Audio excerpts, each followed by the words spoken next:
প্রিয় ভাই আমার, ছেলেরা আমার, বাবারা আমার, পর্দার আড়ালের মা বোনেরাও, মানুষ মরে না, শেষ হয় না, মানুষ স্থানান্তর হয়।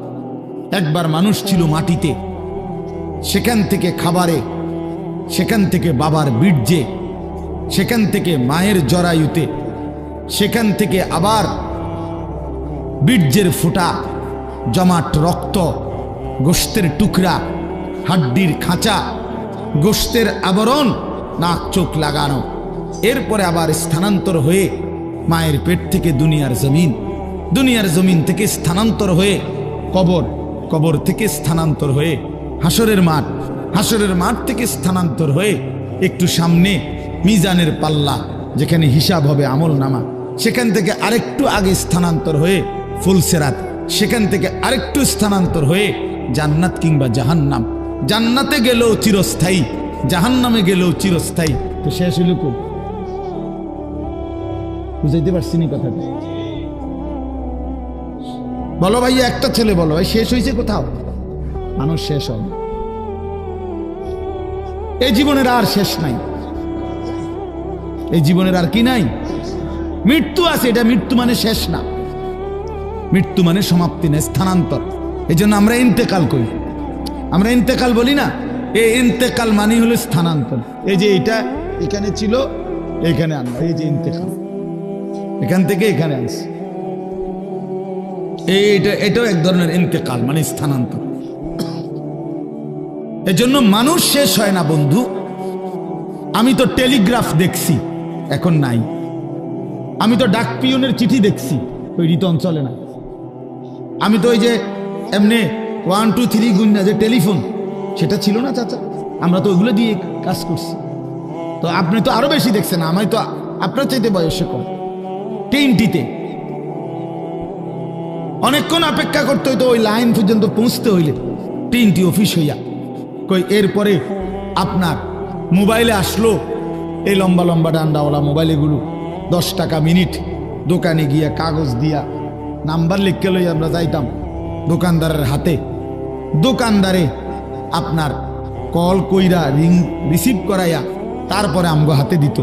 তো আমরা কথা বলতে আবার হেতের হাতে দিলে হেতে বন্ধ করতো। এতটা ভয় পাইতাম যে যে এটা নিজে বন্ধ করলে কোন বেয়াদবি হয়ে যায়। এই তো ছিল কই, এই যে এগুলো তো নাই। এই জন্য দোস্ত আমার, বন্ধু আমার, একদিন এই প্রযুক্তি থাকবে না। প্রিয় ভাই, তুমি থাকবা, তোমার জিন্দেগি থাকবে। তুমি চাইলেও আর কোনোদিন তোমার রাত মুছতে পারবা না, এই দিন আর মুছতে পারবা না, এই আলো বাতাস মুছতে পারবা না। অর্থাৎ আমার হায়াতের আর 1 সেকেন্ড খোদার কসম আড়াল করা যাবে না, লুকানো যাবে না। সুম্মা লাতুসআলুন্না ইয়াওমাইদিন আনিন নাঈম। আল্লাহ তাআলা বলে, বান্দা, হাসরের ময়দানে আমি আল্লাহ তোমারে পুরা হায়াতে যতগুলো নিয়ামত দিয়েছি, এই আসমান জমিন চন্দ্র সূর্য গ্রহ নক্ষত্র, আলো বাতাস রোদ বৃষ্টি হাসি কান্না, সকাল দুপুর বিকেল, ক্ষেত ফল ফুল ফসল গাছপালা তরু লতা, জায়গা জমি বাজার ব্যবসা আয় রোজগার স্ত্রী সন্তান, তোমার শরীর দেহ জীবন যৌবন রূপ, তোমার চোখের পলক হাতের নড়াচড়া, দেহের সৌন্দর্য শক্তি সামর্থ্য, আল্লাহর কসম আল্লাহ বলেন, 1 ঢোক পানি, 1 লোকমা খাবার, একটা নিঃশ্বাস, আমি আল্লাহ সেটারও 100 পুরাপুরি হিসাব নেব। সুম্মা লাতুসআলুন্না ইয়াওমাইদিন আনিন নাঈম ফাওয়ারাব্বিকা লানাসআলান্নাহুম আজমাইন।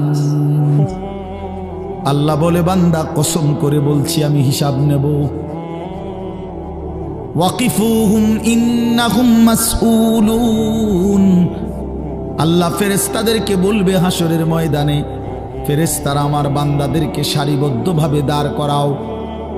ইন্নাহুম মাসউলুন, এখন তাদেরকে জিজ্ঞেস করা হবে। আল্লাহ বলেন, ইন্নাস সামআ ওয়াল বাসারা ওয়াল ফুআদা কুল্লু উলাইকা কানা আনহু মাসউলা।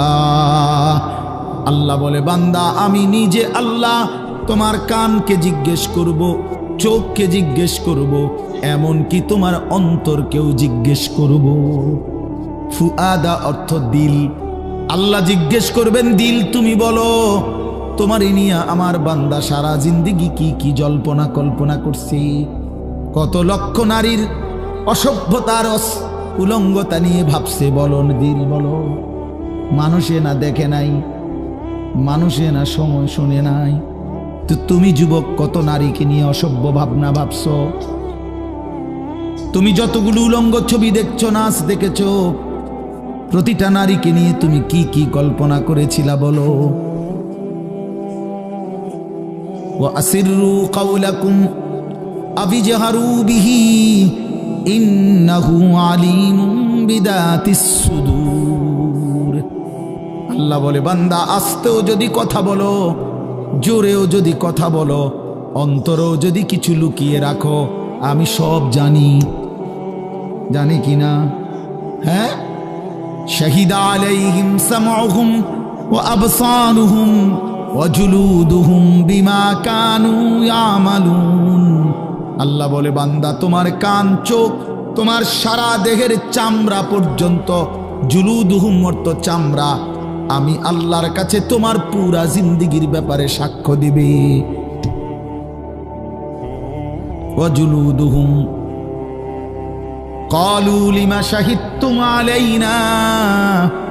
নাফরমান বলবে, হায় আমার দেহের অঙ্গ, তোমরা কেমনে আমার বিরুদ্ধে সাক্ষ্য দিলা? তোমরা কথা বলো কেমনে? হাত কেমনে কথা বলে, চোখ কেমনে কথা বলে, পা কেমনে কথা বলে, শরীরের সবটা চামড়া কেমনে কথা বলে, এটা তো জীবনে ভাবিও নাই, দেখিও নাই। ক্বালু আনতাকানাল্লাহুল্লাযী আনতাকা কুল্লা শাই। সারা দেহ বলবে, ভাইয়া, যেই মালিক সকলকে জবান দিয়ে কথা বলার যোগ্যতা দিয়েছেন, সেই মালিকই আমাদেরকে কথা বলার যোগ্যতা দিয়েছেন। সুবহানাল্লাহ। এজন্য চলেন বাপ, ভাবতে শেখেন, ভাবতে শেখেন। নিজেরে সিটারি বাটফারি কইরা, গুনাহ নাফরমানি কইরা চালাক মনে করেন। ছেলেরা, তুমি বুদ্ধিমান না ভাইয়া, এক ওয়াক্ত নামাজ পড়ো না, তুমি বুদ্ধিমান না দোস্ত, নিজেরে বরবাদ করে দিলা। 365 দিনের একটা বছরে কোনোদিন ফজরের নামাজ কোনোদিন পড়ো না।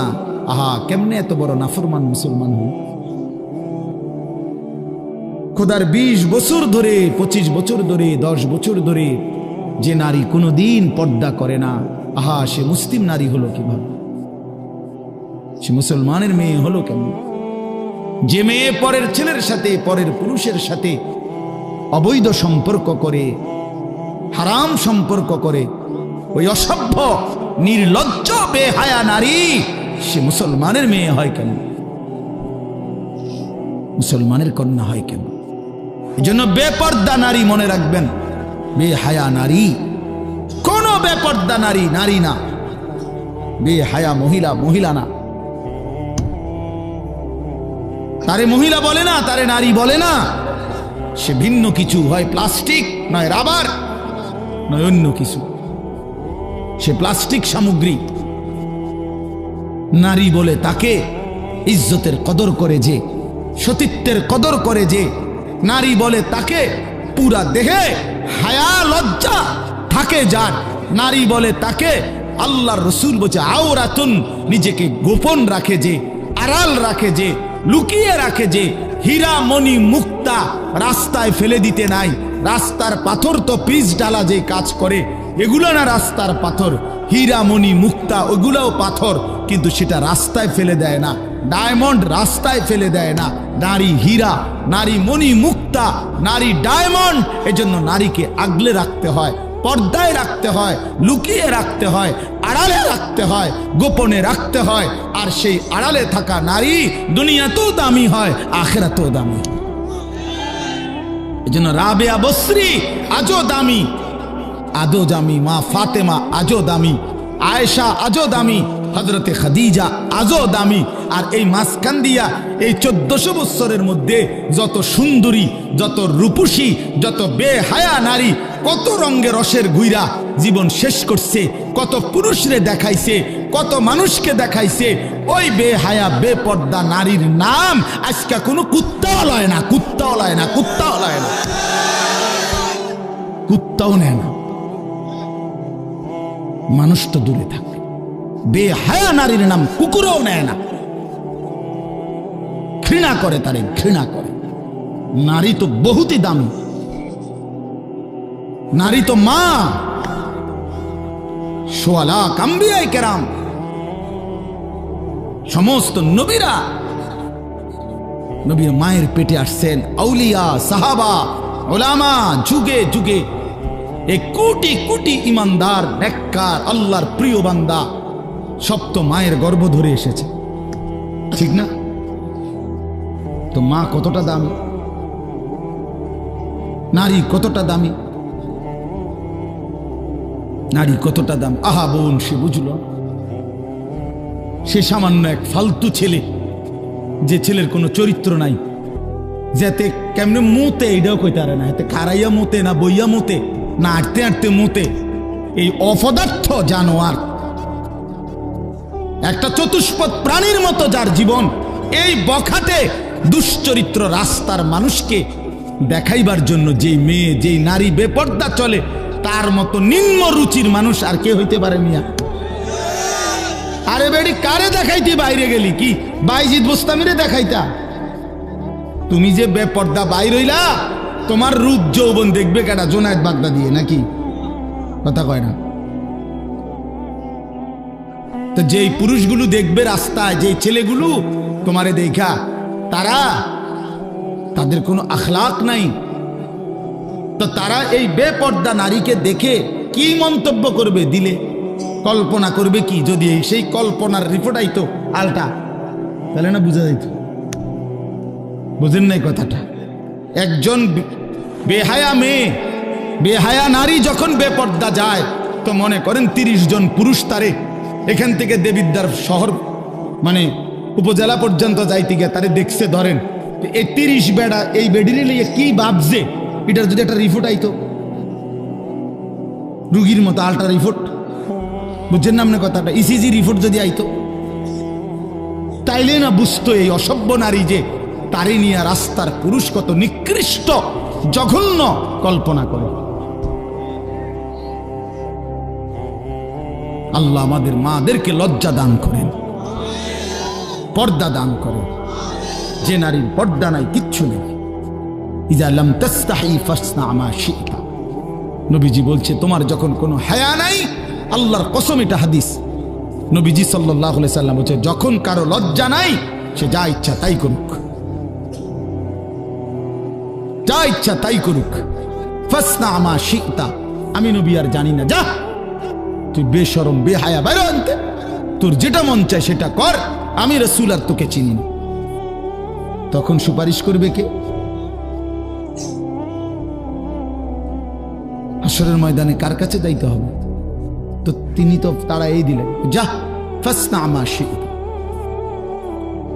এই জন্য আমার বাপ, আমার বন্ধু, আমরা বয়স্করাও, বাবারাও এই মাহফিল সবার জন্য ফিকির করেন, ফিকির করেন। কেন হারাম খাবেন? 60 বছরেও কেন আল্লাহর নাফরমানি করবেন? 14 বছরের 18 বছরের ছেলেরা তুমি কেন নাফরমানি করো ভাইয়া? আল্লাহ তাআলা তোমার শরীর স্বাস্থ্য পুরাটা বডি সুস্থ রাখছে, পুরাটা শরীর সুস্থ। আহারে ভাইয়া, শরীরের মধ্যে কোনো রোগ শোক নাই, এমন তরতাজা মানুষ তুমি, এমন যুবক, এমন কিশোর তরুণ, তুমি কেন নামাজ পড়ো না? তুমি কেন নামাজ পড়বা না? এই জন্য আমি অনুরোধ করছি, ছেলেরা আমার, প্রিয় ভাই আমার, সবার কাছে অনুরোধ, বাবাদের কাছে, মাদের কাছে, বোনদের কাছে, আমরা স্বীকার করি বা না করি, আমরা মরে যাব, ঠিক না? আমি চাইলেও মরে যাব, না চাইলেও মরে যাব, হাসলেও মরে যাবেন, কাঁদলেও মরে যাবেন, সুখে থাকলেও মরে যাবেন, দুঃখে থাকলেও মরে যাবেন। রাজপ্রাসাদের অট্টালিকায় যে সেও মরে যাবে, জীর্ণ কুঠির কুড়ে ঘরে যে সেও মরে যাবে। আবার মজার বিষয় হলো, আমাদের যেমন মৃত্যু হচ্ছে, গোটা পৃথিবীরও একদিন মৃত্যু হবে, আর সেটাই কিয়ামত। আমাদের মৃত্যু হলে এটারে কয় মৌত, ইন্তেকাল, আমরা একজন। আর গোটা পৃথিবীর যেদিন মৃত্যু হবে, গোটা সৃষ্টির, আল্লাহ ভিন্ন সব কিছুর, সেটাকেই বলে কিয়ামত। আল্লাহ বলেন, বান্দা এই শুধু আমার এই কথাটা মনে রাখবেন, আল্লাহ যেন ডাক দিয়া বলে, তুমিও থাকতা না, দুনিয়াও থাকতো না। তুমিও থাকবা না, দুনিয়াও থাকবে না। এই হাসিও থাকবে না, কান্নাও থাকবে না। এই সুখও থাকবে না, দুঃখও থাকবে না। রাজপ্রাসাদের এই অট্টালিকাও থাকবে না, কুড়ে ঘরেও থাকবে না, সব সমান। আল কারিআতু মাল কারিআ ওমা আদরাকা মাল কারিআ ইয়াউমা ইয়াকুনুন নাসু কাল ফারাশিল মাবসুস। আল্লাহ বলেন, ইসরাফিল ফু দিলে একটা বিকট শব্দ হবে, এই বিকট শব্দে জমিন কাঁপতে শুরু করবে। হায় হায়, গোটা পৃথিবী ভাঙচুর শুরু হবে, গোটা সৃষ্টি ভেঙে যাবে, সাত আসমান ভেঙে যাবে, তারকারাজি খসে পড়বে, সূর্য চন্দ্র একাকার হয়ে যাবে, আল্লাহর সব সৃষ্টি তছনছ হয়ে যাবে, তছনছ হয়ে যাবে। ভেবে দেখেন তো। আচ্ছা, আপনারা একটা মিনিট ভাবে, এই ভাই কথা বলো না, পিছনে আরো সময় লাগবে খিচুড়ি। যাদের খিচুড়ির খুব টাকা যা, আর একটু সময় লাগবো ভাই।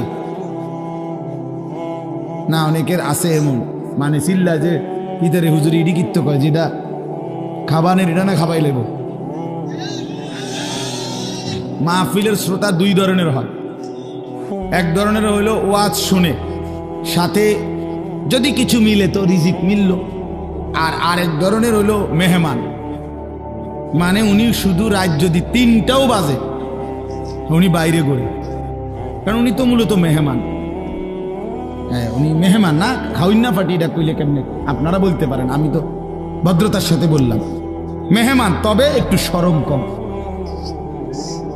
সামান্য একটু কি শরম একটু কম আর কি, শুধুই খানার জন্য। এটা উচিত না, এটা উচিত না। জিন্দিগি শুধুই খানা না, এই খানা কারোই জীবনের কোনো সমাধান না, ঠিক কিনা বলেন? এজন্য প্রিয় ভাই আমার, বাপ আমার, আমি অনুরোধ করতেছি, আমরা এটা ভাবা দরকার। আপনারা একটা মিনিট, এই একটু আগে আপনারা দেখছেন, তো এটা আপনারা ভাবেন।